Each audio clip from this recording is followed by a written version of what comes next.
কেমন আছেন সবাই? আশা করি যে যেখান থেকে দেখছেন সবাই খুব ভালো আর সুস্থ আছেন।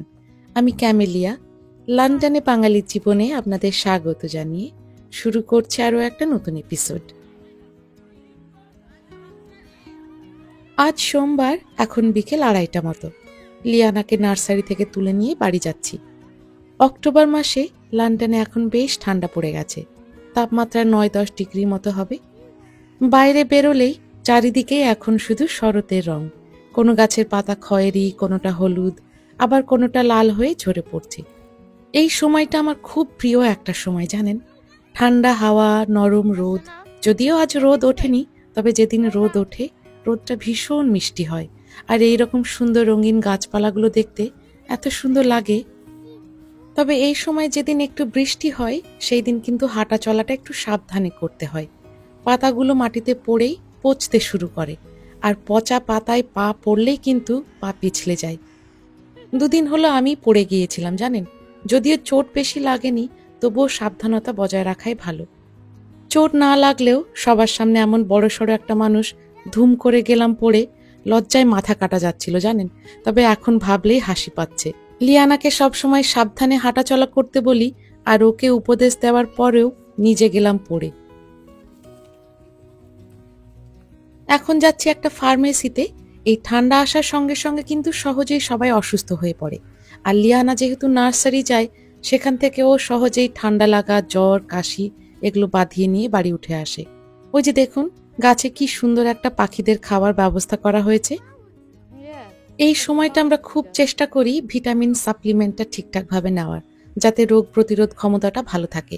মাল্টিভিটামিন, বিভিন্ন রকম মিনারেলস, এগুলো একটু ঠিকঠাকভাবে নেওয়ার চেষ্টা করি। এই যে চলে এলাম ফার্মেসিতে।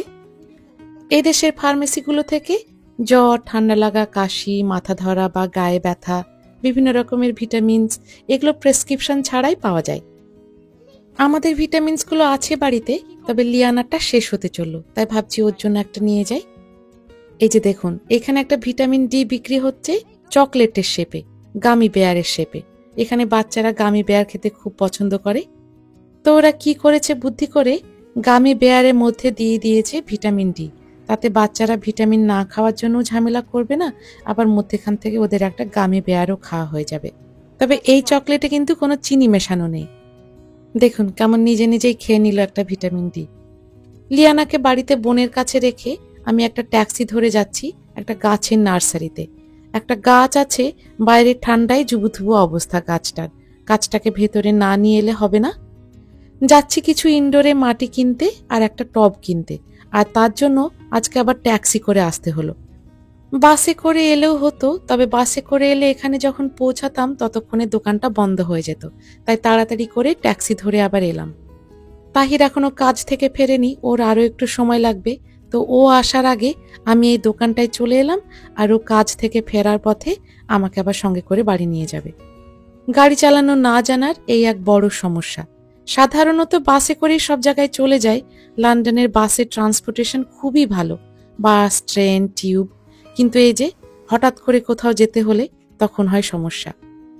তো যে বিষয়টা নিয়ে কথা বলছিলাম, ওষুধপত্র নিয়ে, আমাকে অনেকেই জিজ্ঞেস করেন এখানকার চিকিৎসা ব্যবস্থা কেমন।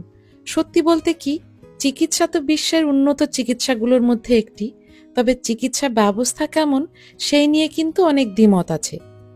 এখানকার নাগরিক আর বাসিন্দাদের জন্য চিকিৎসার একটা সিংহভাগ কিন্তু বিনামূল্যেই হয়ে যায়। এখানকার চিকিৎসা ব্যবস্থা বেশ বিস্তৃত। প্রথমে থাকে ফার্মেসি।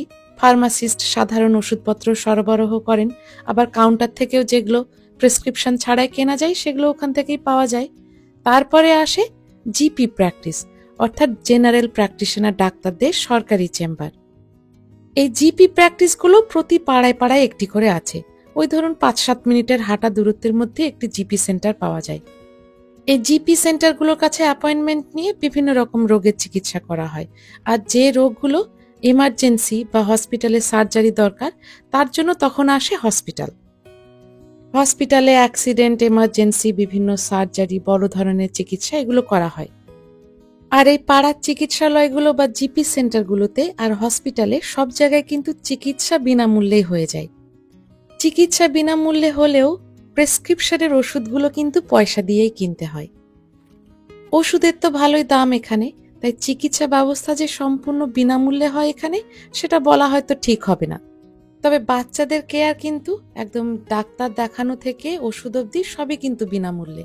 ওদের 16 বছর বয়স অবধি সবকিছুই বিনামূল্যে পাওয়া যায়। বাহ, এই টবটা ভীষণ ভালো লাগছে, একদম টেরাকোটা স্টাইলে। ভাবছি এই একটা নেব। তারপরে আবার হাফ প্রাইস বলছে। হাফ প্রাইস দেখলেই তো সেখানে আগে নজর আটকে যায়। আমার কিন্তু মাটির টবের প্রতি একটা অন্যরকম দুর্বলতা আছে। আর এই যে এটা দেখুন, হ্যান্ডমেডও বলছে। বাহ, সুন্দর লাগছে, এই একটা নি। এই টবটার দাম নিল প্রায় 10 পাউন্ড মতো, প্রায় ধরুন 1100 টাকা ইন্ডিয়ান কারেন্সিতে। যাই হোক, চলুন এবার মাটি নিয়ে আসি। এই যে তাহির এসেছে।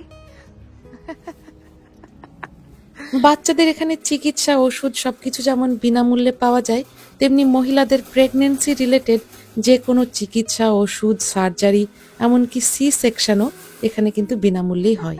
তবে আরো একটা সমস্যা হলো এখানকার ডেন্টাল কেয়ার আর আই টেস্ট কিন্তু আবার পয়সা দিয়ে করাতে হয়। তবে বাচ্চাদের জন্য সেটাও কিন্তু ফ্রি। এখন শীতকাল আসছে আর বিভিন্ন রকমের ইনডোর প্লান্টস এর ছড়াছড়ি হবে। বাহ, এটা কি সুন্দর দেখতে। এই যে সামনে দেখুন, পেঁয়াজ রসুনের মতো দেখতে, এগুলো কিন্তু পেঁয়াজ রসুন নয়, এগুলো বিভিন্ন ফুলের বীজ। এই যে দেখুন, এগুলো হচ্ছে কালো টিউলিপ। কি অপূর্ব সুন্দর হয় এগুলো দেখতে। এখনই বিক্রি হচ্ছে এই বীজগুলো, এখন থেকে অনেকে প্রস্তুতি নিতে শুরু করবে টিউলিপের জন্য। বাহ, এই গাছগুলো দেখতে একদম আসল গাছের মতো লাগছে। কখন হবে ক্রিসমাস, এখন থেকেই সব বিক্রি হতে শুরু করেছে। 350 পাউন্ড দাম, মানে ধরুন 40,000 টাকার কাছাকাছি এই গাছটা।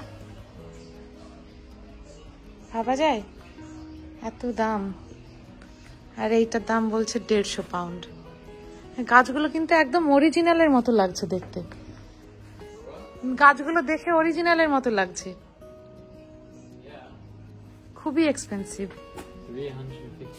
হ্যাঁ, খুবই এক্সপেন্সিভ, কিন্তু খুবই সুন্দর দেখতে গাছগুলো, খুবই সুন্দর, একদম অরিজিনালের মতো লাগছে। আমাদের তো এবছর আর ক্রিসমাস ট্রি কেনার দরকার নেই, কারণ গতবার যে ক্রিসমাস ট্রিটা কিনেছিলাম সেটা একটা টবে লাগানো ছিল, তো টবে আছে বলে গাছটা এখনো বেঁচে।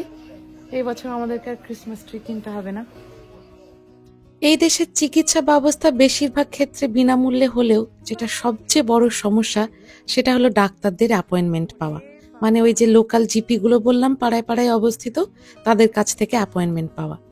বড়দের সাধারণত জ্বর কাশি হলে তো অ্যাপয়েন্টমেন্ট দেয়ই না, বাচ্চাদের জন্য দেয়, তবে বড়দের জন্য দেয় না। সাধারণ জ্বর কাশি হলে বাড়িতে আগে 4 দিন দেখতে হবে। যদি না ভালো হয় তখন কিন্তু এমার্জেন্সি অ্যাপয়েন্টমেন্ট পাওয়া যায় জিপির কাছ থেকে। আর যে সমস্ত রোগগুলো এমার্জেন্সি না কিন্তু তবুও আপনার ডাক্তার দেখানোর প্রয়োজন আছে, সেই সমস্ত রোগের অ্যাপয়েন্টমেন্ট পেতে পেতে এত দেরি হয়, তার মধ্যে মনে হয় রোগটাই ভালো হয়ে যাবে। এটা খুব সুন্দর লাগছে। কোনটা নিব, কালোটা না ওইটা? ওইটাও নোংরা করে ফেলবে, পাচ্ছে না। এইটা একটু পরিষ্কার থাকবে, তবে এটাই বেশি সুন্দর লাগছে। এটাই নি, এটা খুব সুন্দর লাগছে। এটা কত দাম তাই তো বুঝলাম না।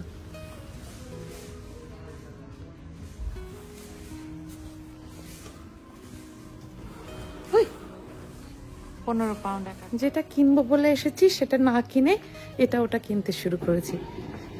ওই কামকোয়াট গাছটাকে লাগানোর জন্য আমার কিছু মাটি লাগবে, মাটি না কিনে আমি এটা ওটা কিনতে শুরু করেছি। চলুন মাটিটা নিয়ে আসি। কত রকমের মাটি দেখুন এখানে, এর আগে তো অন্য এপিসোডে আপনাদের দেখিয়েছি।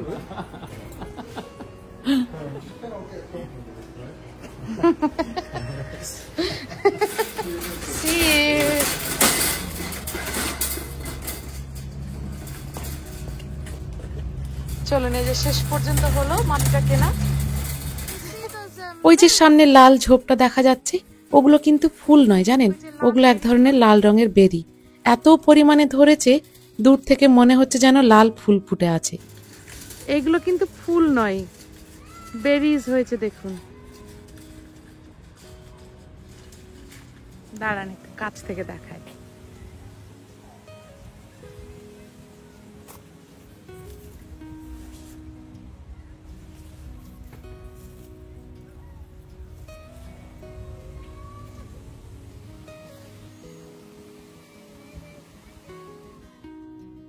চলুন এবার একটু বাড়ির দিকে যাই, ডিনারের জন্য আবার রান্না বসাতে হবে।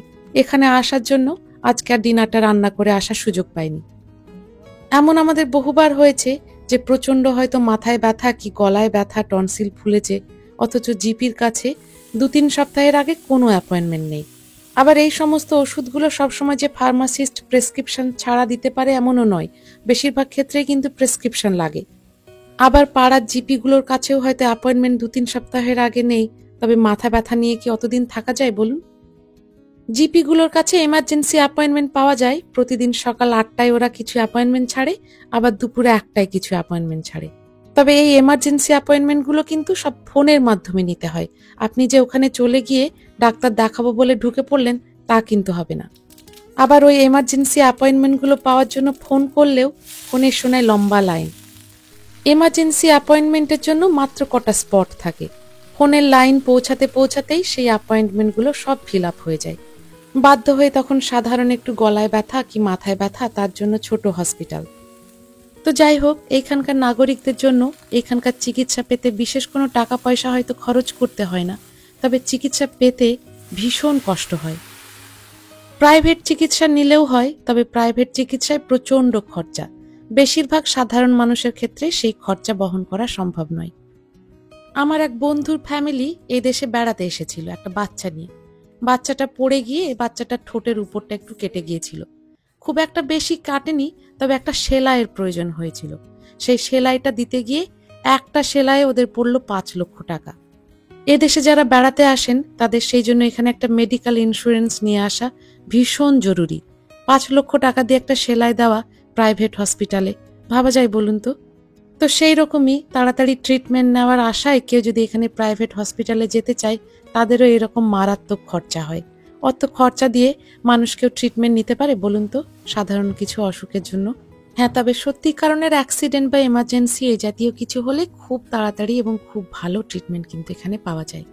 অ্যাম্বুলেন্স বলুন, হসপিটাল বলুন, এগুলো কিন্তু খুব ভালো এমার্জেন্সি ট্রিটমেন্ট দেয়। যাই হোক, আজকের এপিসোডটি আর লম্বা করছি না। আশা করছি আজকের এপিসোডটি আপনাদের ভালো লেগেছে।